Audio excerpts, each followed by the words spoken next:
Welcome back to KXP. I'm Ella Grace. I ate too much food. And this is my friend Eli. And we're moving a little slow this morning because we ate so much during Thanksgiving. So much mac and cheese. A lot of mac and cheese. I need an apple to balance it out. Those are for later. And we're so thankful to have you here in KXP with us.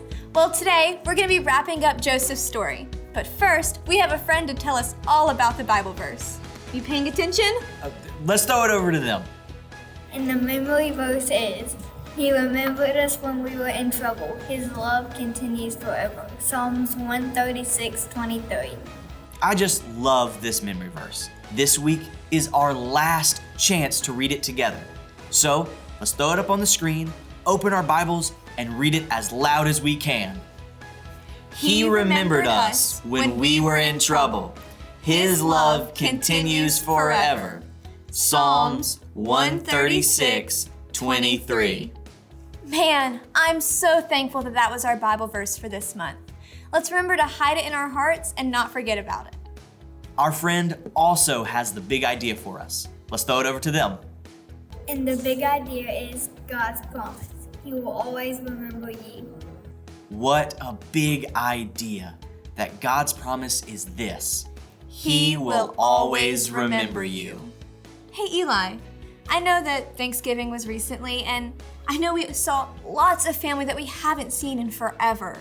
And that reminds me of the story we're gonna learn about Joseph today, when he gets to be reunited with his brothers after a long, long time.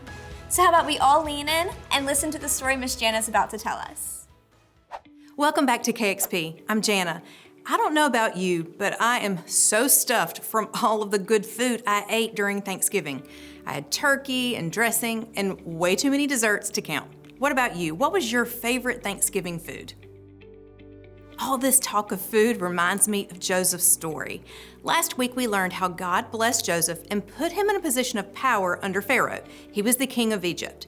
Joseph was the governor, and he was in charge of many, many things. He was responsible for feeding all of the people. You see, Egypt was in the middle of a 7-year famine. Do you remember what a famine is? It's a time where there is not enough food to feed all the people that need it. But Joseph had been smart because God had shown him what to do. Joseph had stored up plenty of food before the famine began, and because of this planning that Joseph had done, there was enough for everyone. But the famine was still very hard to endure, and Joseph's family in Canaan ran out of food. Their father Jacob didn't want to send his youngest son Benjamin to Egypt, but the brothers reminded him that the ruler, who was Joseph, said they must bring Benjamin. Jacob finally agreed, and they took Benjamin, they took gifts, and they took money to Egypt.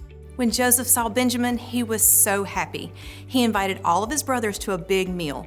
He gave Benjamin extra food to show his love. But Joseph waited to see if his brothers had really changed. So he secretly had his silver cup put in Benjamin's bag. When the cup was found, Joseph accused Benjamin of stealing it and said he must stay as a servant. Judah begged Joseph to let Benjamin go home, saying that he would stay instead because he didn't want to hurt their father all over again. Joseph saw that his brothers were sorry and that they had changed. Joseph couldn't hide his feelings anymore. He began to cry and he told them, "I'm your brother Joseph." His brothers were so shocked and also scared, but Joseph said this in Genesis chapter 45. "Now don't be worried, don't be angry with yourselves because you sold me here. God sent me here ahead of you to save people's lives." Joseph told them to hurry home and bring their father and their families to live in Egypt, where there would be enough food for everyone. When Jacob heard that Joseph was alive, he could barely believe it. He thanked God and decided to go see his son. God told Jacob not to be afraid to move to Egypt because he would be there with him. Jacob and all of his family, his sons, their wives, the children, they all moved to Egypt. Joseph met his father again and hugged him tightly. Genesis chapter 46, verse 29 says, Joseph prepared his chariot and went to meet his father Jacob in Goshen. As soon as Joseph saw his father, he hugged his neck, and he cried there for a long time. It was a happy reunion after many years apart, and Pharaoh gave Joseph's family a good place to live in Goshen, where they had plenty of food and plenty of land for their animals. Joseph helped take care of everyone during the famine. Through it all, God kept his promises to Jacob and to Joseph, and God always remembered them, and he always remembers us too. Our memory verse says, "He remembered us when we were in trouble. His love continues forever." That's Psalms 136, verse 23. We have been studying the promises of God all semester long. God promised Adam and Eve, Noah, that he wouldn't give up on them, and he didn't.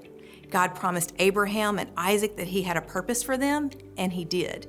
And God promised Jacob and Esau that his plan was bigger than their mistakes, and it was. And lastly, we learned that God promised to always remember Joseph, and he did just that. The most wonderful thing about all of these promises of God is that they are all still true for us today. God never makes a promise that he doesn't keep. All of his promises are true for us, and they came to life in Jesus. Next week, we will see God's promises in the flesh, in the very real person of Jesus. So get ready for the greatest story ever told. Jesus is coming. We are saying goodbye to November and getting ready for December. So hang on a minute. I need to make a quick change to get more in the spirit of Christmas. That's more like it. I am so ready for a KXP Christmas, and I hope you are too. See you guys next week. Bye.